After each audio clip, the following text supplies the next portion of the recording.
Thank you for tuning in to the Change Your Filter podcast. I am your host, as always, Tall Paul. For those that know me, you know that I am fascinated by the automobile industry, the car industry.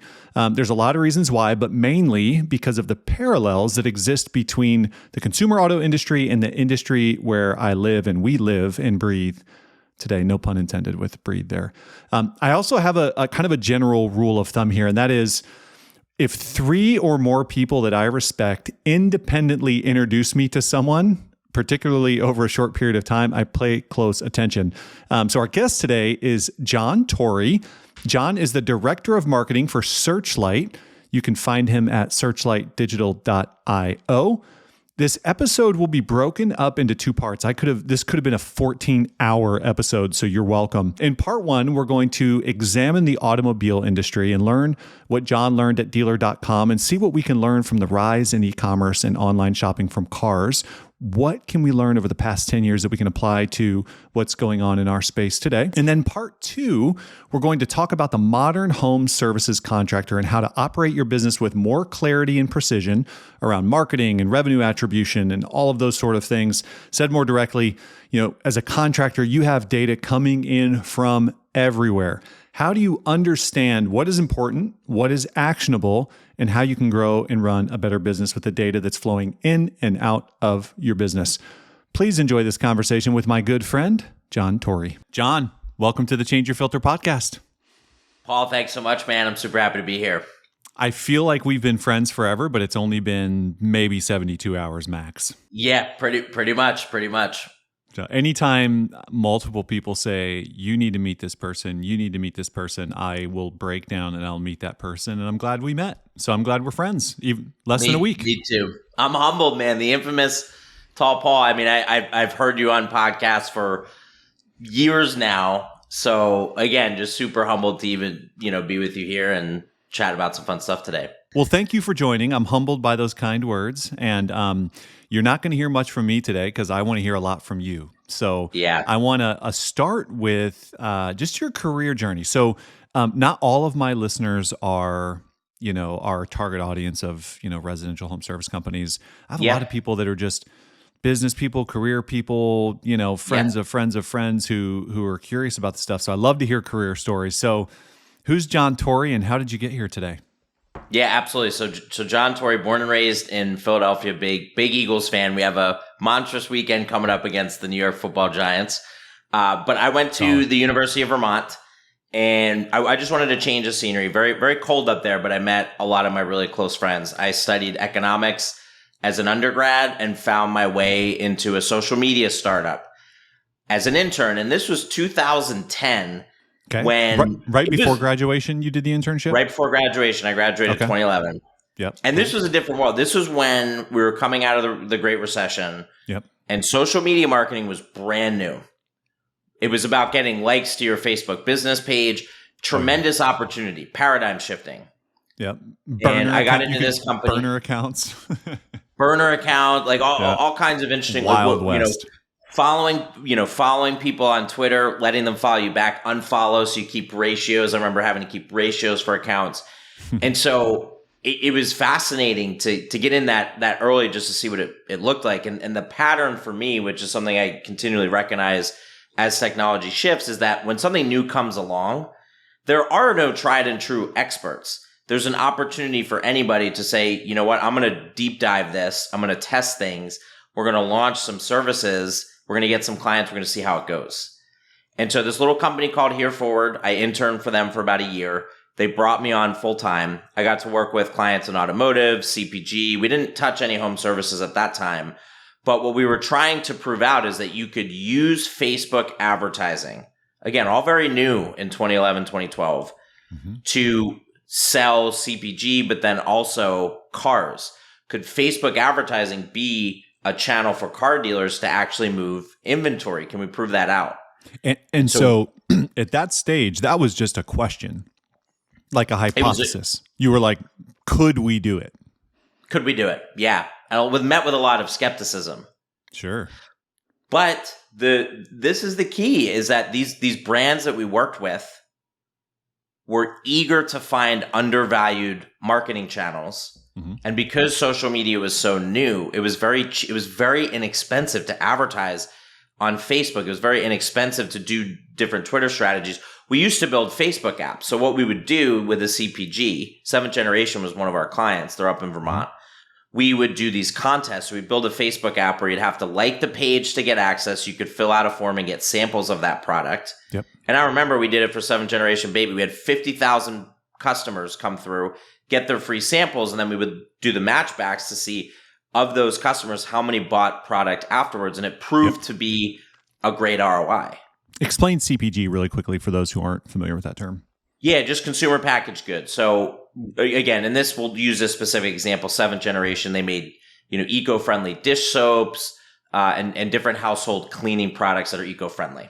I'm shaking my head because I guarantee that my wife was part of one of those, one of those Facebook ads, because I know that I recognize that brand. And I've got some memories about all the eco-friendly things that I bought over the years that that I didn't love sometimes. But anyhow, thanks. It's your fault.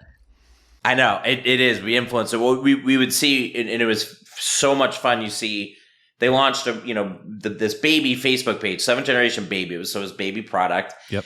And they went from like 0 to 100,000 likes to the business page in a matter of 24 hours. All the free, they hit their limit of like, hey, the 50,000 free samples. So it was just fascinating to be in the trenches in that early phase of what Facebook looked like, right, and what those goals were. But then the big one was automotive. So there was a big company in town called dealer.com, and they were the Google of Vermont is how they were described. And they built websites, they did advertising, they built other software for car dealerships. It's a very big vertical. And they had hired us to take a look at Facebook advertising and can we prove a story and validate that Facebook advertising could impact revenue for car dealerships. Yep. Again, a lot of skepticism, which we can get into once I get into that career section. What was the early skepticism? If you could define it or put it in buckets, was it that I'll just use a general example here. No one will ever want to buy a car online because they want to see what it smells like. What were those skeptical things? Yeah, so I'll step back. I'll go through the phases of skepticism that I encountered that were very, very important to shaping how I am as an entrepreneur today. So when the internet came out, this is before my time, but all the old guard at dealer.com and tell me this all the time. When the internet was becoming a thing and needing a website became standard for all businesses, car dealerships, and I'm sure many others would tell our salespeople, the internet's a fad. I don't need a website. It's here for a little bit. It's going to go away. There's plenty of articles documenting that. There's plenty of opportunities for you to go back in time and look at people saying, the internet, it ain't a big deal. Don't pay attention to it. We're going to stick to our old ways. Yep. So that was phase one, where they didn't even want a website. There were very few, and they had to be sold this concept that you should build your store online, that you should build a brand presence online. So I hope that shocks a lot of people. They thought they would lose something. They thought it was not a net gain, that it would be you're giving up on that personal touch. What it was, in my humble opinion, is I know better than you. That's what it was to us. I know better than you, and this isn't going to be a thing. It wasn't actually a matter of following the curiosity, because I've done this myself. I've caught myself doing that, where I make a snap judgment on some new technology. Oh, that's not going to be a thing. I know better because it's ego, and I'm protecting my own ego because this is something new and scary that I don't know about, that I might have to go learn and understand and really spend my time getting good at something else, especially if I've been good at the current process today. Yeah. So they were refusing websites. And in today's environment, I know that sounds crazy, but those were some of the conversations. Hey, we have a website platform. Yeah, right? Very similar to home services and HVAC 10 years ago, 12 years ago. So interesting. Yep. Okay. And then there was PPC. So PPC came around. Similar skepticism. Search engines, people know who I am. We put ourselves on the highway so that when they're driving by, they see us and they're seeing TV commercials. Why would we need to invest in this thing called pay-per-click? And it was a monstrous marketing effort. But once they started to adopt, they started to understand, wow, this is really, really powerful. So you had that. And then what was next was display advertising. So then Google came out with display, and it was, hey, you can put tiny little, all the billboards that you're spending a lot of money on, you can put them on every single website that somebody who's visited your brand's website and follow them around the internet. Yep. So that's kind of been the progress at each step of the way. Again, the hesitation. I'm not sure. This is new. I don't understand it. This is not the playbook I've been running for the past 30 years in a lot of the cases of people at the time I worked with. Yep. And then came along social media. Then came along Facebook, and it was very similar. Facebook is for, same thing we hear about TikTok. Facebook's for kids. It's for high schoolers. High schoolers don't buy cars. Thank you. See you later. But we knew in the data, because what we had seen with some of the CPG brands is, well, we don't have high schoolers that are getting 7th generation dish soap samples. They're trying to avoid loading the dishwasher. They're trying to avoid their children. So we were able to see these demographics and say, that's not what's happening. And the information arbitrage of knowing, hey, we might know ahead of other people that there's a demographic here that's very sellable. Mm-hmm. So we ran these pilots and were able to, really, again, prove out that Facebook advertising led to the direct sale of vehicles for dealerships. Light bulbs went off. And there was still a lot that we had to do.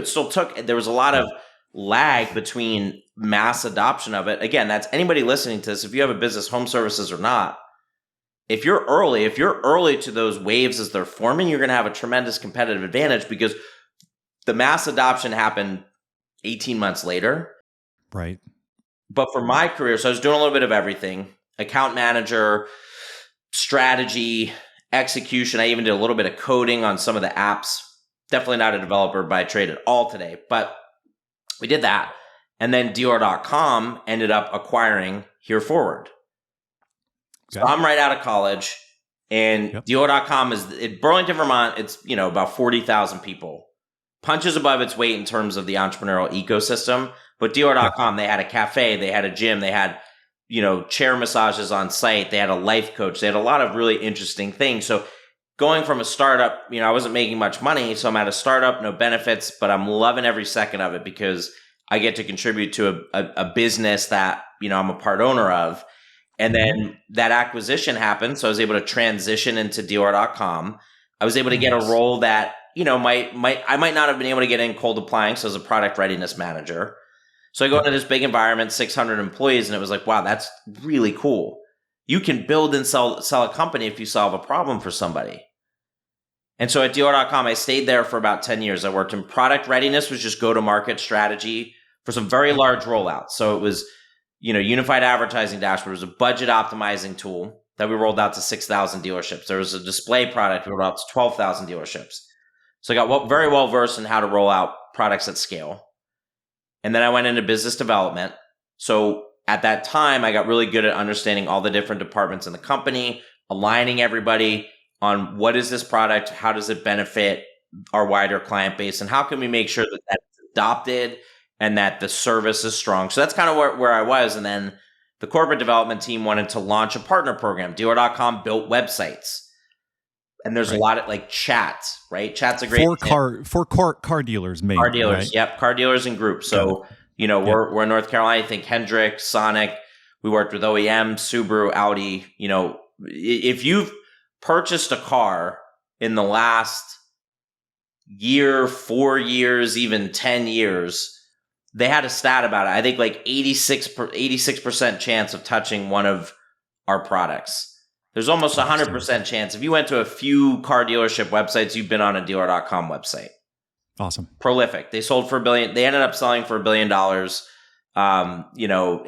And the founders there were just really awesome group of guys. Some of them still mentor us. They're just a great culture at that business.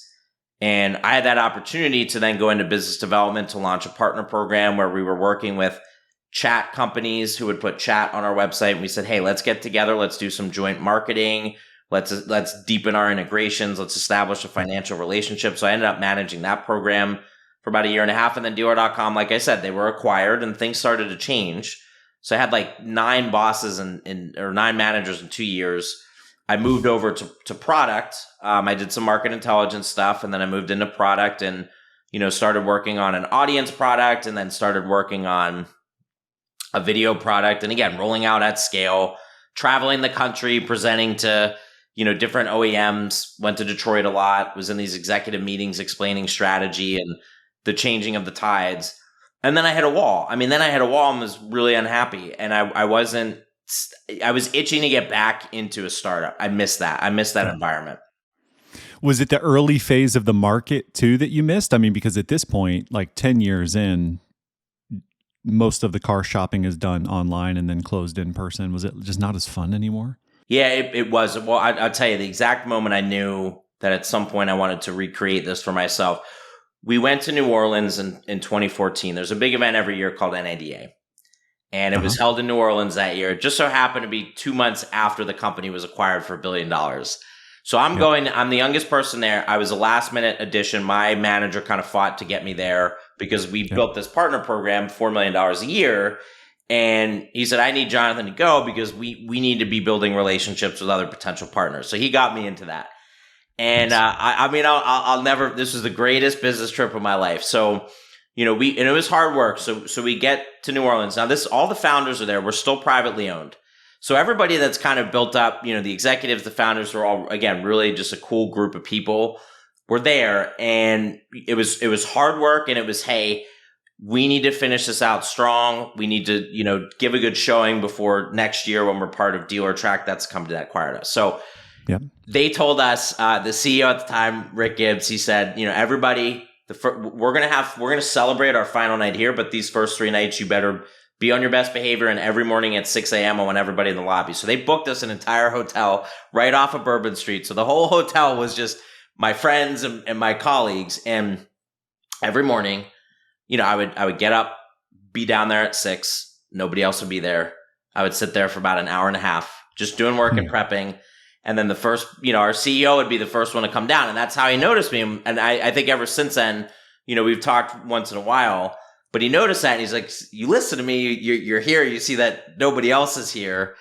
And there were long days, 12, 15-hour days on the feet, on your feet, like talking to car dealerships all day, in this massive booth in this massive convention center. But then that final night, when we got to finally celebrate, they set something up for us. But we're in the lobby of our hotel, and it's just us, and the CEO just got everybody together and kind of did this, like, let's go. Like, let's have fun tonight. Let's celebrate. He said some certain words that I won't repeat. And, they took us out in like a type of party van, and we went out, to dinner, and we spent time together. It was one of the most fun nights of my life to just see that energy and excitement of, wow, 15 years of hard work turned into $1 billion acquisition. Right. Yep. And then the next morning, woke up to about a 1/4 inch of snow and everything shut down. So I went to try to go to a 1/4 inch of snow in New Orleans? Yep. Dude, that is catastrophic. For them. And we're coming from Vermont. And you're from Philly, so you're like, what's this? And then you end up driving and, running somebody over. But that's another topic. So, all right, so 1/4 inch of snow. Go ahead. 1/4 inch of snow. Vermont, we're like 12 inches and we're still going. But 1/4 inch of snow, and we got stuck there. So I remember walking in New Orleans trying to go to the movies. I thought, I'll just go to the movies, right? Closed. Library, get a book or something, closed. I didn't have a Kindle at the time. So my boss texts me and he says, hey, we're on Bourbon Street. It's a ripper. You should come down. Here's the name of the place. So it's midday. It was a Tuesday. So it was like 2-for-1 Tuesdays. Everybody's there. Everybody's drinking, having a good time. I'll never forget too, the teachers in New Orleans had like their first snow day in a very, very long time. They all came dressed as Santas. This was in, I think, January, as Santa Claus is coming into the bars, running around. But we got stuck. So we spent, the day together and bonding. And again, just the energy of that, just the coolness of, hey, we've done this for 15 years and we were able to sell this business and have a really strong exit and just a lot of fun. And then the next day they booked us a private plane it wasn't a fancy, it was just like a chartered jet to fly everybody home. So we all got to ride back together. They ordered pizzas for the flight, and I got home and just thought, man, like that right there, just the camaraderie, the ability to all hit that type of goal. Like I want to recreate that at some point, because then everything changed They were acquired once, Sure. and they were acquired again. And so to answer your original question, it was too big, like to move up, and it became more about politics than the actual effect on the market. You couldn't change much. And I have a lot of passion. And when I would meet with clients face to face, like I take it personally when we're not able to execute for them. And I just couldn't control that. Yeah. So that's why it just kind of hit that wall. So before we jump in to talk about the next phase of your career and SearchLight and parallels between the automotive industry and home services and HVAC, I want to just kind of sit in the period of time, let's say 2011 to, really like almost up to the pandemic. Like what did online shopping look like for cars, and what things did you learn, and what was misunderstood? Just kind of give me the landscape there. Yeah. So as I mentioned, we went through these phases of resistance. First, resistance to simply having a website, then resistance to PPC, display, even Facebook. But then there was a big, lasted for years, debate about showing pricing on a website, which, as we're seeing in the home services vertical, that's starting to bubble up a little bit. You don't say. I know, right? So what happened is vendors like Auto Trader, Kelley Blue Book, Car Gurus in particular. Car Gurus is a great business. They're one of our partners. Tried to go work for them. Wasn't a fit there, but they actually created an algorithm to tell a customer that, listing on the site, was it a good deal, a great deal, fair deal, below market. Amazing. Yes, great product. Super. Langley Steiner, he was the founder of TripAdvisor. I got to meet him out in Las Vegas. Super nice guy, super smart. Okay. He's doing the same thing for apartments now. He went from hotels to automotive, and now he's doing like apartment rater. But Car Gurus was a partner of ours, and in that certified provider program that I was managing. So I got to the front row seat of these intense debates. And how are we delicate as we are dealer.com. So we're supposed to be for the car dealers. That was a big thing. Yep. There was a lot of pushback, and we almost had to terminate the partnership. And then we were able to get to a place where car dealers kind of realized we need to let our consumers dictate what we do. They were going to sites like Car Gurus. They were going to autotrader.com. They were researching this anyway. So dealers were almost kind of forced into it. But some of the innovative ones kind of saw it early. And I get it. It's scary to say, put a price online, value that car. Now people are including these plugins from Kelley Blue Book. Great deal, good deal. Like that's on the dealership website. Right. Yeah. So it's kind of come full circle in that, where it's like you can't really resist what the customers want. If you give it to them, they're going to come to you directly. Right. And in the, to pull forward into the HVAC world, like the mass resistance, there are technology companies like the Car Gurus of the world, or whatever, name the technology company that's like, hey man, if there's demand for this information in the market, and the information is valuable to the consumer on the demand side and valuable to the dealer on the supply side, or maybe I said that backwards. Anyways, they'll create a business. And it'll be hvacgurus.com. And then next thing you know, the dealer will have to pay this technology company. I mean, it's so incredibly, how do I say this? I mean, you can see it coming. Yep. It's exactly like the automotive world. Yep. So it went full circle. So you talk about phases of resistance. The last phase of resistance before it was completely I should back up. Right now, you can get a price for cars online pretty much everywhere. That's a normal thing. It's not weird. It's not weird for the dealer. It's not weird for you. It's not weird for the manufacturer. Like everybody agrees that if you want a Ford F-150, you're going to be able to see roughly how much it costs. Yep. Give or take. Yep. So that was the price resistance phase that was overcome. What was the next? Was there another resistant phase, or was that the last phase before it just became normal? Online shopping. Online shopping. So a big strategy for car dealers, and again, it makes sense, and it's going to sound eerily similar. Get them in the dealership. I want you to get my customers in the dealership. That's why they would never want to discuss price on the website or on the phone, because that was information arbitrage. I have a piece of information that you want. I want to make you come to me, because if you come into the dealership, in my head, I have a much better chance of selling you a car and potentially selling you a more expensive vehicle, or a vehicle that's aged inventory. So that was the next phase. So digital retailing, that's what they call it in automotive, allowing customers to to get approved for financing, to start penciling. They call penciling a deal, which really just means how much you're going to put down, what's the term of the loan, and really working toward what is the monthly payment for a specific vehicle that you can get to. So the pandemic certainly accelerated that. It's not perfect. So the experience of buying a car online, I actually bought a car online from Carvana. I want to talk about Carvana a little bit, just as an aside, but you mentioned pandemic. I read somewhere that pre-pandemic, well, let me share three. I'll share three bullets with you, and I want you to explore these. And then I want to talk about Carvana just to be kind of gossipy, because I heard they're, I don't know if I can say that out loud. Is it public what's going on with them? Yeah, of course it is. Yeah, They're filing bankruptcy, publicly right? traded company, yep.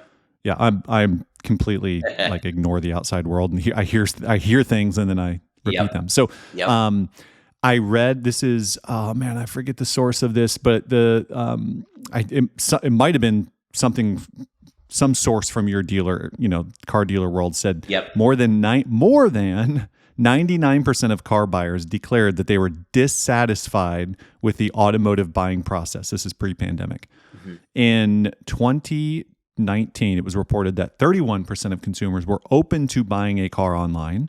And in 2021, less than 2 years later, 61% were open to buying a car online. So talk about you had already, it was normal to get pricing online and shop online pre-pandemic. Post-pandemic, it is just very, very normal. Talk to me about some of those numbers and just your view and insight, and then we'll talk more about HVAC. Yeah, those numbers were always a topic of discussion at dealer.com and with car dealers. And they understand it too. This isn't anything against them. This is their business and their livelihood. And there was a little bit of hey, I feel threatened because I'm in a different world. I used to live in a world where people would have to come and see me to get pricing, and I had all the information and I could kind of control the conversations and not feel like it's getting away from me. But now customers have more power because they have choices of how to convert on my website. They could chat me, they could fill out a form, they could call me, they could do a lot of price research on outside parties before coming in and be prepared. Getting them into the dealership, so another stat was the average customer visits 1.2 dealerships. So it's either you or somebody else. So if you actually get them in the dealership and you don't close that deal, it's more than likely ain't going to happen for you. Right. And so I'm not surprised though, because anybody you ask, really, it's nerve-wracking for a customer. I don't know if I'm going to get taken for a ride. I just don't know. There's that information arbitrage. I don't know what for a used car, what the dealer is paying for it, how much they're marketing up. You have a lot of transparency tools like Carfax, but even new cars during the pandemic, above MSRP, what is fair for me? What's reasonable for me? How do I think about this in my head? And we've got some problems on the horizon. If you look at delinquencies, on loans, if you follow a car dealership guy on Twitter, he's got a lot of really great data, but you're seeing people with $1,500 a month payments and a lot of wacky stuff. It's that to me is something to pay attention to from a macro perspective, is people financing cars at much higher valuations than what they are today. So I sold my car. I saw this. I sold my car last summer. It was a lease. I sold it off lease. Made $8,000 on a car off lease. That's just crazy. Didn't make sense. Unheard of. Yeah. So you have these wild swings, and the customer, I think at the end of the day, you don't feel super protected and safe in that sense, but you also have to spend a lot of time at the dealership doing the paperwork, the tags, the titling, sit down with the finance manager to look at gap insurance, all kinds of things. And that was a big part of the transition for the pandemic is, hey, development was certainly accelerated on that process to say, hey, we can get you 80% of the way done online. And I think customers, again, anybody would like that because you're negotiating the second most expensive purchase of your life. It's hard to sit and face somebody and say, I don't want to pay this much. I want to pay less. And they're good at it day in and day out saying, well, you should pay $2,000, like this, that. A lot of it is easier just behind a computer screen. And so absolutely, when you start to be able to go through and I can actually see my payments and I can just do this at my convenience, the research, the car, the payments, the financing, I'm approved. A lot of that can be done ahead of time. And then I go into the dealership to finish it. I think that's going to continue where the car, it becomes more transparent. Some dealer groups are starting to say, hey, we're just going to have, one price or pricing transparency. I think they're going to win when I know I can go in there stress-free and just, this is the price. We're not everything is built in. There's no negotiation. Like, this is just what it is. So a couple of things, one, there's no resale market for HVAC, so we can move that off to the side. Yep. But thinking about our space, and we'll talk about what you're doing in HVAC here in a moment, but how do you see this playing out in the HVAC world for HVAC systems or water heaters, knowing it's an applied product and all of that? Like, where do you see the parallel? So the biggest fear in auto was the race to the bottom, right? Yes. That didn't play out. It didn't happen. It was a race to a fair market value is really what ends up happening. So the way I frankly, like what I see, and I know it's not a popular view, but yes, absolutely, you are going to see pricing online. Now, the things that's interesting about HVAC is it's very custom. I have to come into the home. I have to do calculations. I have to do a lot of these things. But again, there's no range given over the phone. I've listened to thousands of phone calls from but there's not even a range of like, what might this cost? Well, our average install is about $12,000. That never happens. And I get it because it's scary to say that to somebody over the phone who's going to be like, oh my gosh, that's way too expensive. Click. But again, there's going to be tools that make that better, where our average installation ends up being about $40 a month, and we customize it. You get warranties. You're going to get better at that. But you may want some other things, right? You may want more than that. You may want less. Why don't you meet with Rick? He comes out on Tuesday. Exactly. Like, it's not.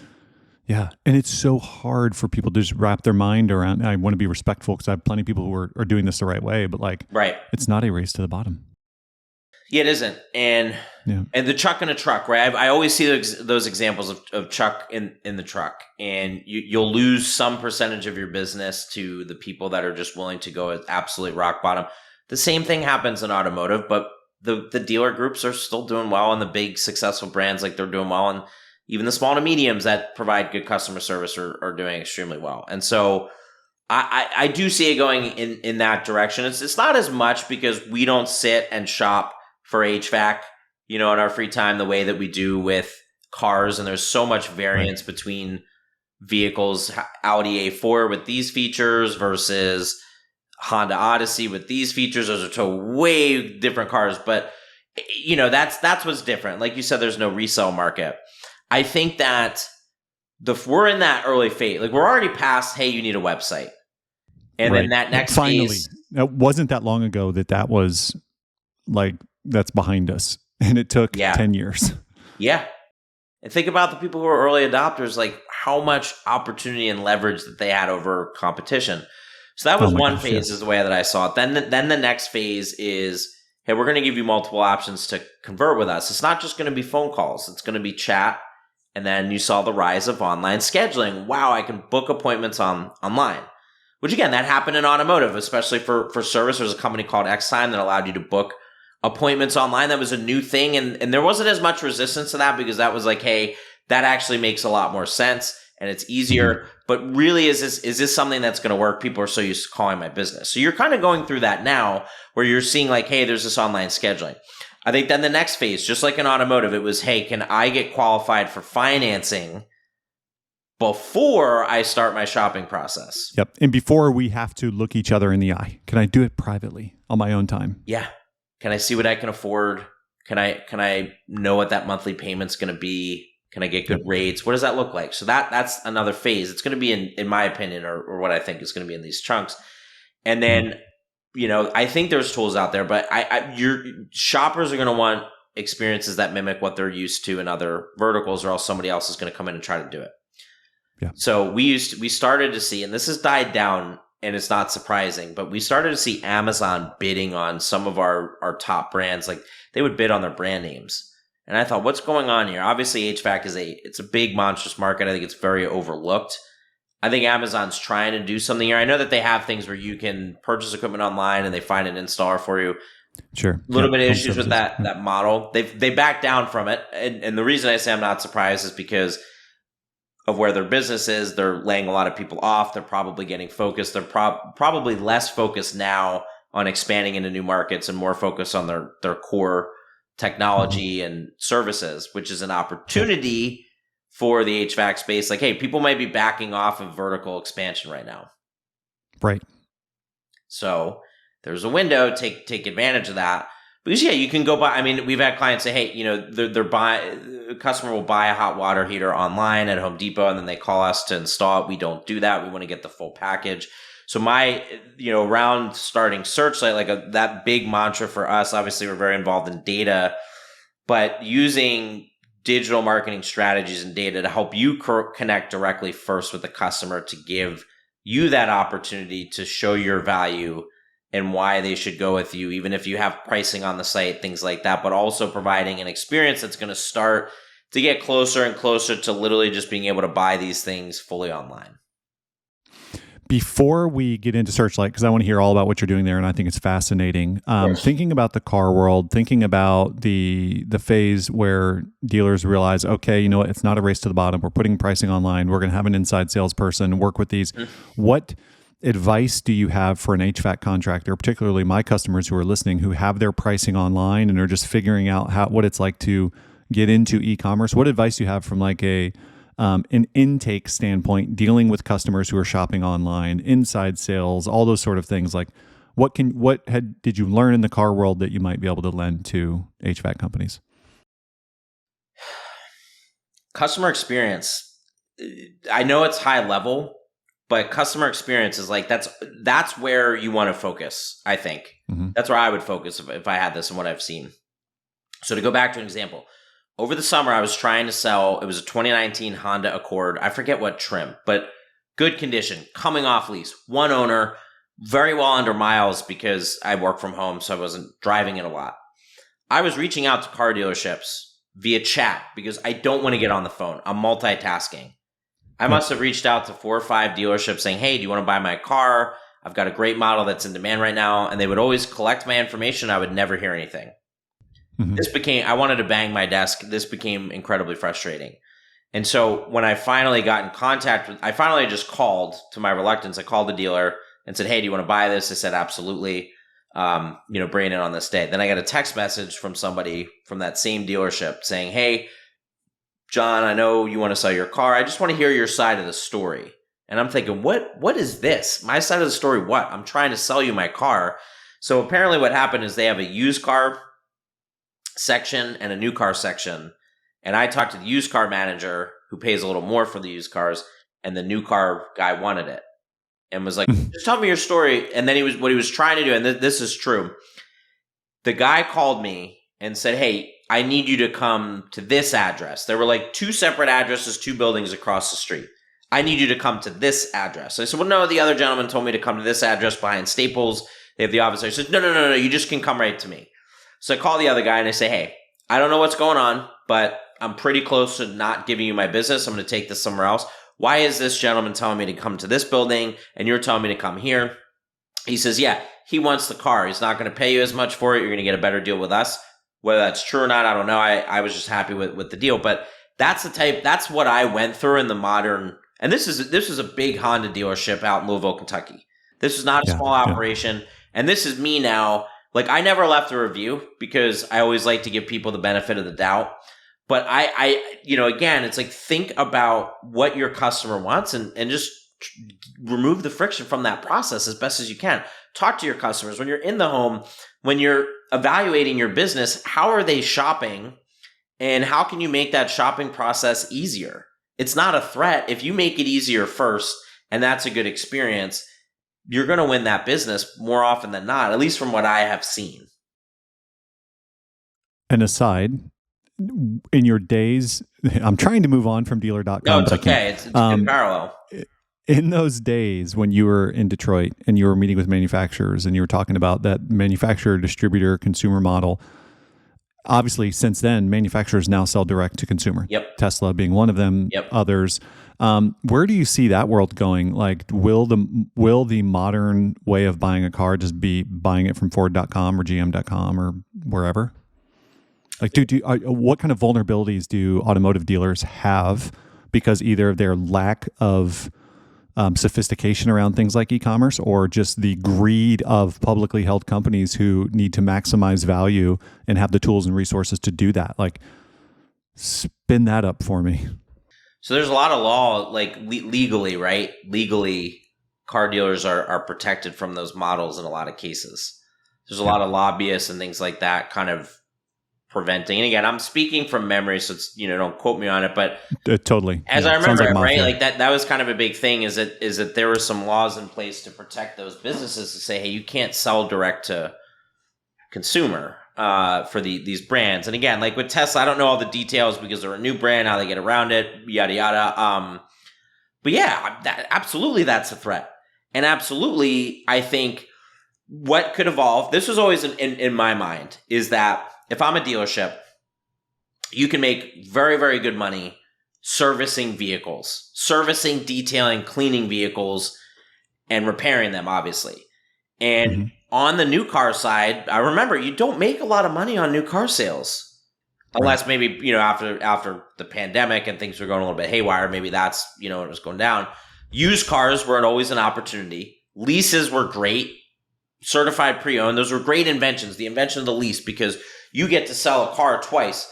You have the lease that you sell, and then you get it returned. You sell that car again, and then you sell. So you can sell that 3 times effectively, right? You lease, you take that back, you sell it, you sell them a new car, and then they return it, and it's just a cycle where it's like, okay, that's a great product for me as a dealership, but. I do see OEMs explore. Why wouldn't they try the direct-to-consumer model? There's there's a lot of logistical things. You might still want to talk to a salesperson, but if you're thinking 20 years in the future where you have ChatGPT-3 that's a model that's fully trained on the different vehicles where you can talk to somebody who's AI that's going to tell you all the features of the vehicle, and you're seeing it with Tesla now, why doesn't it continue to drift in that direction where I, as a consumer, from the comfort of my home, can shop online? Obviously, there's a test drive component. There, but I see dealerships in the future, and a lot will disagree with me. So again, this is just, I just see a bigger component of the service, the detailing, the cleaning, and that aspect of the ownership cycle. Thinking about the HVAC world, I'm thinking about, if I'm a CEO of, insert name of any of the companies, all mostly publicly held, I look at the contractor or the dealer, as they would view them, the ones without great websites that aren't optimized for search engine results, that aren't, list 10 things, that aren't providing that incredible experience. I look at that as a really, really big bottleneck. Yep. And I don't know, there's just a lot to explore there. Thank you for listening to the Change Your Filter podcast. I hope this podcast today was valuable for you. If you liked this podcast, please go to wherever you listen to podcasts and write a review. And if you have an idea of a guest or a topic, leave it in the notes of our YouTube feed. If you are interested in learning more about Contractor Commerce, go to contractorcommerce.com, click Learn More, and my team will hook you up.